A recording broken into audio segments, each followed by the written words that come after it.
Ganjaran rebate petrol dan tol untuk pemandu berhemah bermula tahun depan.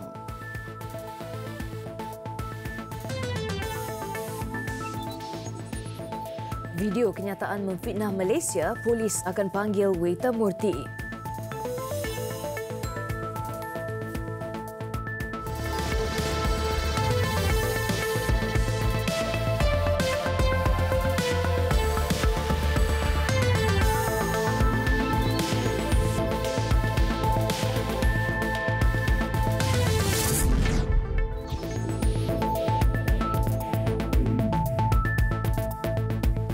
Assalamualaikum dan salam sejahtera.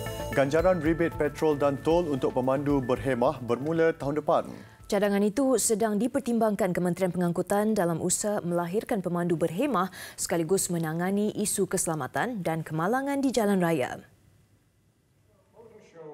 Menteri Pengangkutan Anthony Loke Siew Fook berkata cadangan itu dikemukakan Petroleum Nasional Berhad Petronas.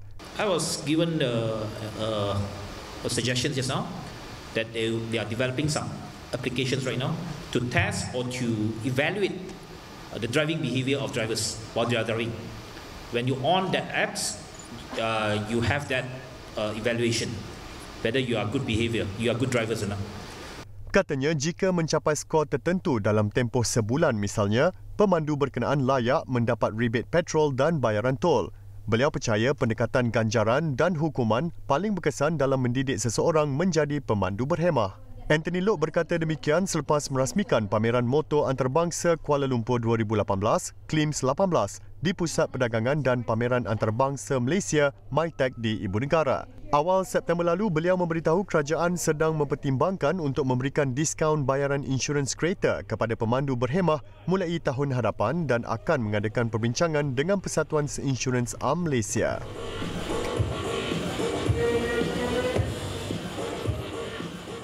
Perdana Menteri Tun Dr. Mahathir Mohamad meminta rakyat memberi peluang kepada menteri di Jabatan Perdana Menteri itu untuk terus menjalankan tugasnya sebagai menteri. Beliau berkata Weta Murty masih baru dalam pentadbiran kerajaan dan perlu diberi ruang secukupnya untuk menjalankan tanggungjawabnya sebagai anggota kabinet. Dia macam dia baru mulalah. Sudah lama boleh betul lah. Masa itu dia amat kecewa, dia buat kenyataan. Dan kenyataan itu masa dia nak cuba tunjuk kepada orang asing bahawa di Malaysia ini tidak ada keadilan. Tetapi itu pada masa itu. Sekarang ini dia ada dalam kerajaan dan dia tidak lagi pegang kepada apa yang dia kata dulu. Semacam dengan saya. Semacam dengan orang yang dulu panggil saya punya maha zalim apa semua ni. Mereka sekarang terima maha zalim jadi pemimpin.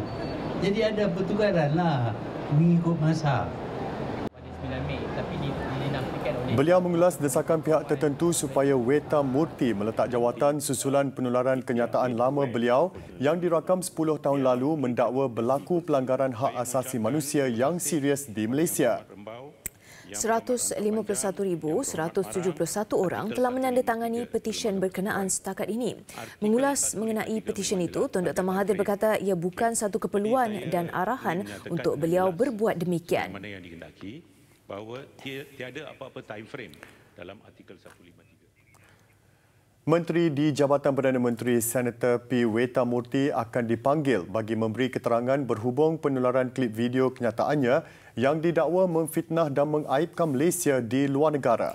Timbalan Ketua Polis Negara Tan Sri Nur Rashid Ibrahim berkata setakat ini pihaknya telah menerima 150 laporan polis berhubung kes berkenaan. Kita akan panggil apabila tiba masanya untuk kita jalankan siasatan. Kita tengok keadaan. Saya melihat keadaan yang sesuai nanti kita akan panggil. Mungkin dalam masa yang terdekat. Dalam pada itu, Tan Sri Nur Rashid berkata polis juga akan memanggil Presiden Pertubuhan Jaringan Melayu Malaysia JMM Dato' Azwandin Hamzah untuk memberi keterangan. Ia berhubung penulisan satu artikel yang dimuat naik menerusi blognya mengenai satu dakwaan yang membabitkan keselamatan negara dan juga isu berita tidak benar. Tan Sri Nur Rashid sebelum itu menyaksikan penyerahan tugas pengarah Jabatan Pengurusan PDRM Datuk Sri Asri Yusof dengan timbalan pengurusan bahagian dasar sumber manusia Datuk Abdul Jalil Hassan pada majlis serah terima tugas pengarah pengurusan pemakaian pangkat pegawai kanan polis dan penganugerahan jasa pahlawan negara di Ibu Negara siang tadi.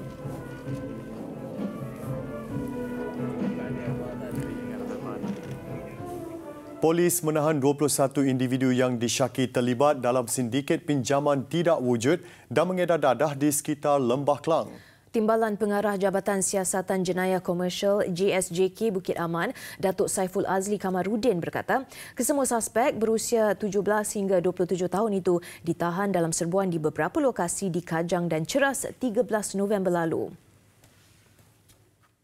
Tambah beliau, sebuah rumah teres di Kajang dan 8 kondominium di Batu 9 Ceras diperiksa dalam serbuan yang bermula pada jam 2.30 petang hingga 9.30 malam itu. Siasatan awal mendapati modus operandi sindiket memperdayakan mangsa dengan menawarkan pinjaman tidak wujud melalui aplikasi WhatsApp. Sindiket aktif sejak Ogos lalu. Mangsa akan diarah membuat pembayaran caj dokumen perjanjian pinjaman berserta cop lembaga hasil dalam negeri berdasarkan jumlah pinjaman yang dipohon dalam beberapa akaun bank atas nama individu berkenaan. Untungan sindiket ini 6%, 10%, 20%, last kali 1,000 atau 2,000. Bila semua dah bayar, dia pun tutup telefon, bye-bye. Sindiket telah ditangkap, kita siasat dia terlibat sebanyak 32 kes, jumlah kerugian sebanyak lebih kurang 500,000.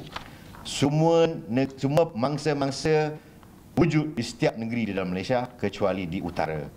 Sindiket dipercayai meraih keuntungan antara 20 ke 50 ribu ringgit setiap hari. 53 buah telefon bimbit pelbagai jenama, 15 keping kad kredit dan 5 buah komputer peribadi dirampas. Sehingga semalam seramai 2,698 individu ditahan sejak Januari tahun ini membabitkan kerugian 36 juta ringgit. Dalam pada itu, 3 daripada suspek dikesan terlibat dengan pengedaran dadah. Pelbagai jenis dadah bernilai kira-kira RM337,000 ditemui. Bekas Perdana Menteri Datuk Seri Mohamad Najib Tun Razak mengakui kerajaan pimpinannya sebelum ini mungkin telah ditipu jutawan kontroversi Low Teck Jo atau Jolo. Dalam satu temu bual, bekas Presiden UMNO yang berdepan puluhan pertuduhan di mahkamah itu berturut-turut berkata tindakan perlu diambil terhadap jutawan yang tidak dapat dikesan itu sekiranya didapati bersalah. Datuk Seri Najib diwawancara secara langsung dalam sinar live oleh penasihat eksekutif editorial kumpulan media Karang Kraft Datuk Abdul Jalil Ali. Adalah itu berarti kita mengakui bahawa kita telah ditipu oleh jutawan Jolo ini. Ya, kalau begitu memang kita itulah kesimpulan kalau kita ambil kira apa yang kita tahu hari ini. Ya, itulah sebenarnya. Dalam pada itu, Datuk Seri Najib turut mengakui pentadbirannya turut ditipu oleh pihak yang diberi kepercayaan untuk menguruskan One Malaysia Development Berhad 1MDB. Kerajaan terdahulu telah melantik peguam, juru audit dan bank Goldman Sachs Group untuk memantau syarikat pelaburan strategik negara itu, namun sebaliknya berlaku apabila ia tidak dikawal selia dengan baik. Apa yang dia lakukan secara peribadi, saya tak tahu. Saya tahu kemudian saja. Kalau dikatakan dia ada yacht yang besar, kalau dia ada kapal terbang, kalau dia berparti semua, saya tidak terlibat. Malah saya tak tahu langsung dengan apa yang dilakukan seperti mana hari ini kita tahu. Jadi saya nak katakan bahawa hubungan saya dengan beliau adalah hubungan profesional sebab saya lihat dia boleh membawa nilai kepada investment daripada Timur Tengah ke Malaysia dan hubungan ekonomik dan diplomatik. Tetapi kalau dia buat kesalahan dan kalau dia melakukan pecah amanah, itu dia melakukan sesuatu yang bertentangan dengan undang-undang. Jadi tindakan perlu diambil, mesti diambil terhadap dia. Pengakuan terbuka Datuk Seri Najib itu turut mendapat perhatian di Dewan Rakyat. Ahli Parlimen Jelutong RSN Raya mendakwa pengakuan ditipu oleh Jolo itu membuktikan berlaku salah laku dan rakyat selama ini tertipu dengan penafian yang dibuat pentadbiran terdahulu. Beliau mendakwa bahawa beliau mengakui sekarang bahawa beliau telah pun ditipu oleh Jolo. Apakah penjelasan ini sudah mencukupi terang bahawa rakyat Malaysia sehingga hari ini telah ditipu oleh Yang Berhormat Pekan, di mana wang kepunyaan rakyat Malaysia telah disalurkan ke luar negara melalui satu projek yang kita kenali dengan nama 1MDB. Apakah penjelasan Yang Berhormat di sebelah sana sekarang? Bolehkah kita memberi penjelasan di atas perkara ini? Sehingga hari ini perkara ini cuba ditutup. Ada pihak-pihak yang cuba menafikan perkara ini. Sekarang Yang Berhormat Pekan telah mengakui bahawa memang benar kerajaan dahulu telah ditipu oleh Jolo. Wang kepunyaan rakyat telah diambil oleh Jolo. Saya di sini ingin menyeru. Dalam perkembangan berkaitan, International Petroleum Investment Company IPIC sudah memfailkan tuntutan saman terhadap Bank Pelaburan Amerika Syarikat, Goldman Sachs dan pihak lain bagi mendapatkan semula kerugian yang dialami melalui urus niaga dengan 1MDB. Kenyataan firma milik Abu Dhabi itu memaklumkan saman sivil berkenaan difailkan di New York semalam.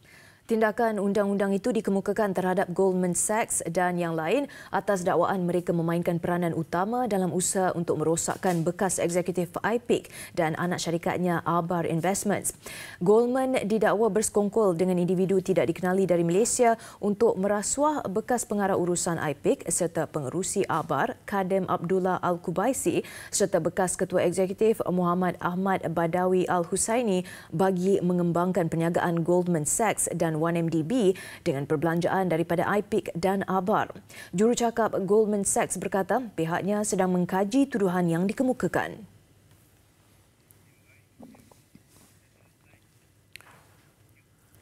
Seorang penganggur yang dikenali sebagai Boy Tiger berdepan 3 pertuduhan di Mahkamah Ampang, termasuk membunuh anak tirinya. Tertuduh Khairul Izaini Khairuddin diarah menjalani pemeriksaan psikiatri selama 30 hari di Hospital Bahagia Ulu Kinta, mendakwa dia pernah menjalani rawatan kesihatan psikiatri di hospital berkenaan.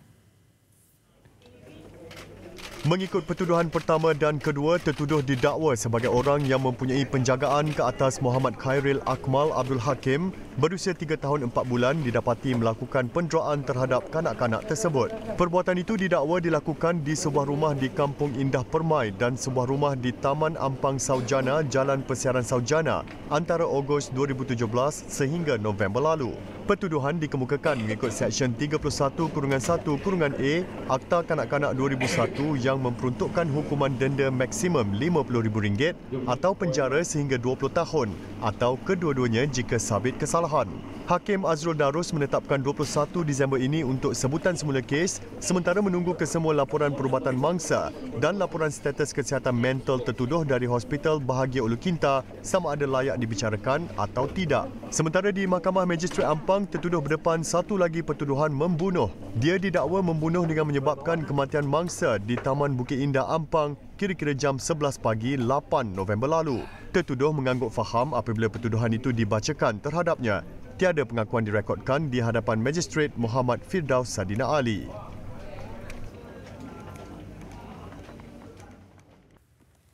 Polis mengenal pasti beberapa individu yang tinggal di beberapa perkampungan nelayan di perairan Timur Johor bersekongkol dengan kumpulan sindiket menjalankan kegiatan menyeludup termasuk rokok dari negara jiran.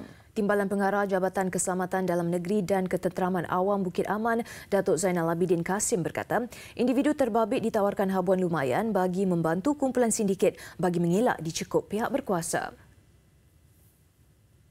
Daripada maklumat yang kami ada perkampungan-perkampungan nelayan yang menerima habuan dia.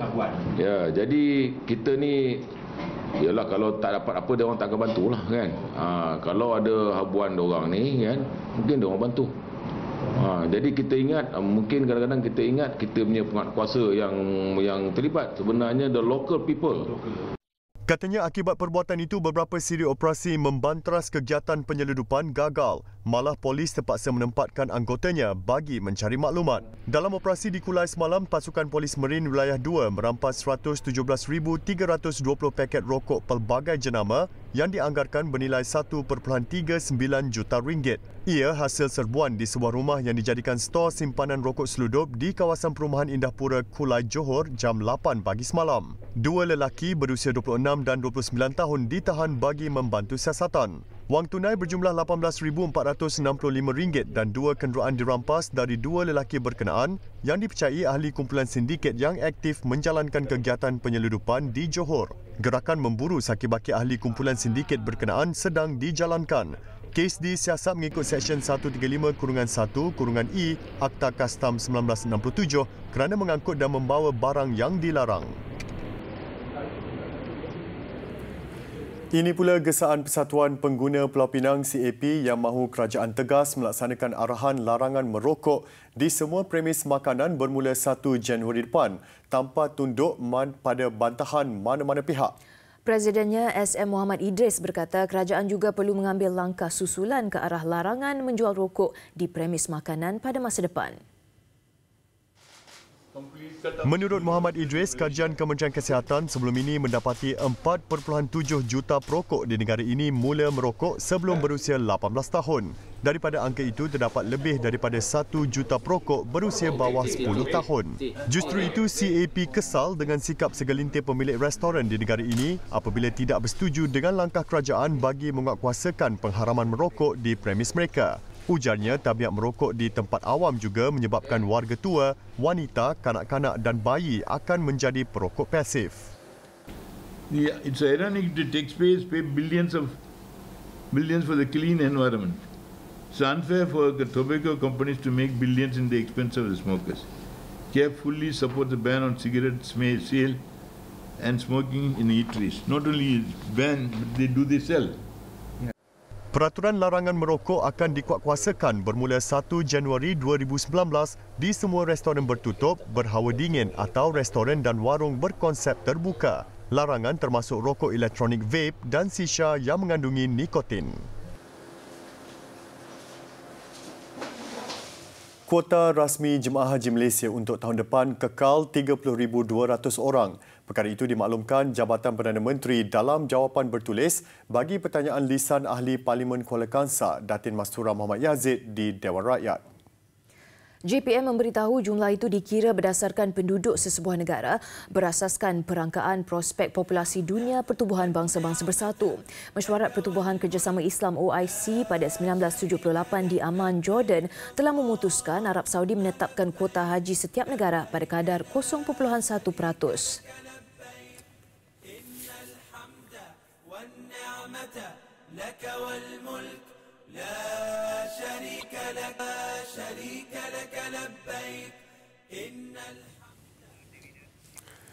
Di Melaka, lebih 200 penduduk di Mukim Seri Pengkalan Alor Gajah bimbang kemungkinan berlaku gelombang banjir kedua di kawasan mereka. Ya, ekoran paras air Sungai Pengkalan masih berada di paras bahaya dan boleh mengakibatkan banjir jika hujan lebat melanda lagi kawasan berkenaan dalam tempoh terdekat ini. Pengerusi Persatuan Penduduk Jalan Keretapi Lama Dalip Ahmad berkata kerajaan sewajarnya menaik taraf dengan mendalam dan meluruskan Sungai Pengkalan bagi mengelakkannya daripada melimpah. Menurutnya, limpahan air sungai berkenaan menjadi punca puluhan rumah penduduk di sebahagian daerah Alor Gajah dinaiki air apabila hujan lebat. 2 tahun, 3 tahun bertap kerap kali berlaku. Penduduk di teman Jalan Keretapi Lama. Walaupun keadaan hari ini, jadi walau kerajaan telah membuat, kerajaan dulu membuat betulkan sungai, di pembesaran sungai. Tapi masalah yang berlaku, pengambilan tanah diambil, tapi sungai ini masih macam tu juga. Sepatut bila pengambilan tanah dan anda bayar pada penduduk tanah ini, sungai ini lurus. Tapi mengikut spesifikasi sungai sama punya kedudukan itu. Sebab bila air ini besar, air ini datang daripada Tampin, kalau air ini tak terus pergi ke Melaka. Menurut Dalip, kerajaan perlu menyegerakan kerja-kerja mendalam dan meluruskan sungai berkenaan, memandangkan penduduk semakin fobia setiap kali tiba musim tengkujuh. Pegawai Kebajikan Rembia K. Murali pula berkata, hampir 100 penduduk yang tinggal di sepanjang Sungai Pengkalan akan terjejas setiap kali tiba musim hujan. Keadaan kali ini sangat-sangat membimbangkan atas sebab air yang naik ni lambat turun dan hujan masih lagi di kawasan berhampiran, kampung-kampung berhampiran pun terjejas juga. Maka ramai yang keluarga-keluarga yang terjejas ni tak dapat nak selamatkan dia orang punya harta benda.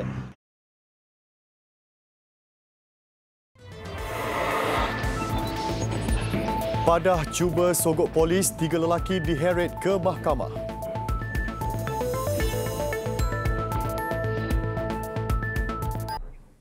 Kementerian Pembangunan Usahawan MED akan menyelaraskan peranan lebih 60 agensi pembangunan usahawan di bawah pelbagai kementerian menerusi Rangka Kerja Keusahawanan Nasional NEF. Menterinya Datuk Seri Muhammad Rizwan Yusof berkata, menerusi NEF ia akan menjadi panduan utama kerajaan bagi memperkasakan agenda dan pertumbuhan keusahawanan negara. Tapi itulah tadi kita akan perhalusi lagi dalam bentuk pelan tindakan usahawan nasional. Hari ini kita wujudkan framework supaya kita dapat maklum balas dari seluruh masyarakat Malaysia. Apakah macam ditajakan tadi, sepadukan, macam mana sepadukan? Beliau ditemui selepas Majlis Pelancaran Rangka Kerja Keusahawanan Nasional NEF siang tadi. Ia merangkumi 4 teras utama dan 21 objektif strategik meliputi pelbagai sektor. Antara sasarannya untuk meningkatkan sumbangan perusahaan kecil dan sederhana sebanyak 41% kepada ekonomi negara menjelang 2020. Selain mencipta 1 juta pekerjaan dalam tempoh 5 tahun, dasar keusahawanan negara dijangka dilancarkan pada pertengahan 2019.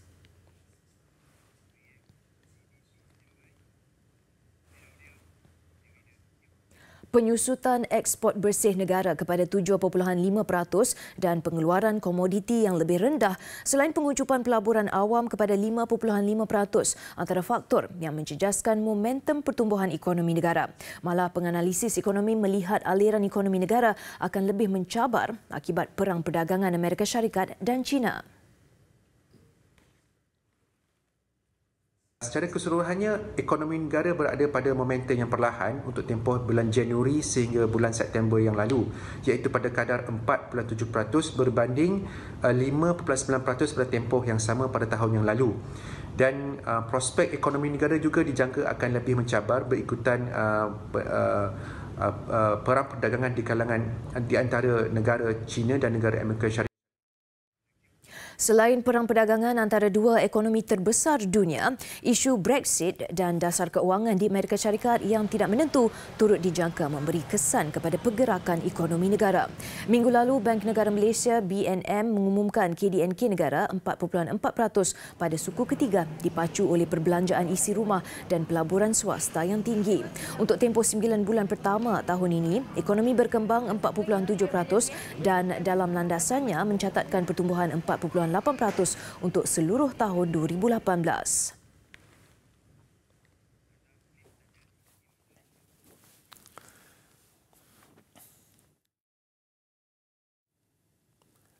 Seorang bayi berusia 9 bulan di Kota Baru, Kelantan berisiko buta jika penyakit selaput mata atau katarak yang dihidapinya tidak dirawat dengan segera. Lebih memilukan apabila rawatan Nur Maya Alisha Abdul Fattah tidak mampu ditanggung oleh keluarganya. Nur Maya Alisha dilahirkan dengan penyakit katarak pada bahagian mata kanannya. Menurut ibu bayi ini, Siti Aminah Awang Hamad, 36 tahun, anak bongsunya menghidap penyakit itu berikutan masalah jangkitan yang dialaminya sewaktu mengandung. Nur Maya Alisha kini menerima rawatan di Hospital Universiti Sains Malaysia, Kubang Krian, Kelantan. Namun Alisha perlu menjalani prosedur lanjut bagi membuang selaput serta menggantikan kanta mata kanannya. Kesihatan bayi ini juga didapati semakin merosot apabila sering mengalami demam hampir setiap minggu. Keadaan itu membebankan keluarga Nur Maya Alisha, lebih-lebih lagi apabila ibunya terpaksa berhenti kerja sebagai pembantu warung untuk menjaganya serta 4 anak yang lain hasil perkahwinan terdahulu. Keluarga itu kini disara oleh nenek mereka yang bekerja sebagai tukang urut dengan bantuan anak sulung Siti Aminah. Bapa Nur Maya Alisha seorang warga Bangladesh sehingga kini tidak mengambil peduli nasib yang menimpa anaknya itu. Orang ramai yang prihatin boleh menyalurkan bantuan di akaun tertera.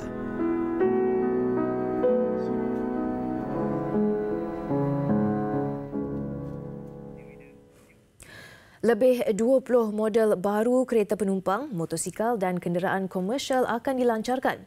Turut ditampilkan kereta konsep, kereta futuristik, kereta edisi terhad, kereta vintage serta teknologi pemotoran yang pasti menjadi gilaan peminat tegar dunia pemotoran. Itu antara acara yang berlangsung dalam Pameran Motor Ikonik Malaysia, Pameran Motor Antarabangsa Kuala Lumpur 2018, KLIMS 2018 yang bermula esok. Pameran Anjuran Persatuan Automotif Malaysia MEA menjangkakan menarik 350,000 pengunjung.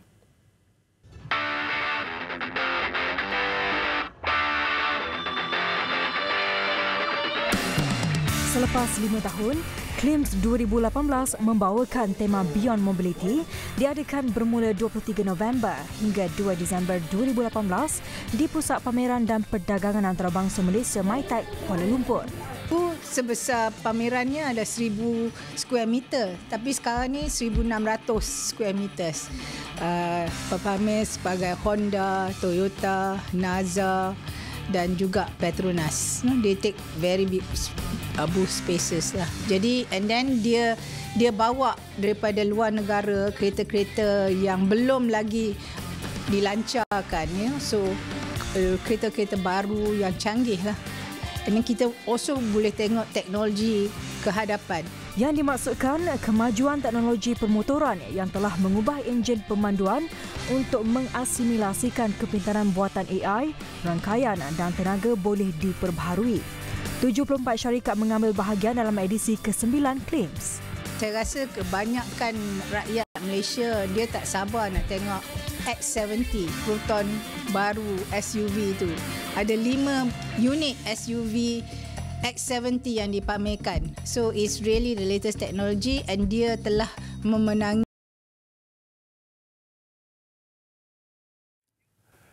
Media Prima Berhad menawarkan peluang pemasaran iklan serendah RM2,200 menerusi misi penjelajahan Jom Masuk TV edisi keempat di Ibu Negara.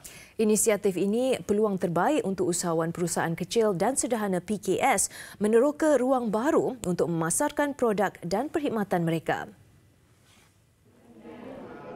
Lebih 200 usahawan mengikuti program yang bertujuan mengubah persepsi masyarakat yang beranggapan pemasaran produk di televisyen sebagai sangat mahal. Selain mengiklan di semua rangkaian Media Prima, peserta juga berpeluang mengikuti Karnival Jom Heboh dan Anggun Live. Promosi iklan di TV3 dan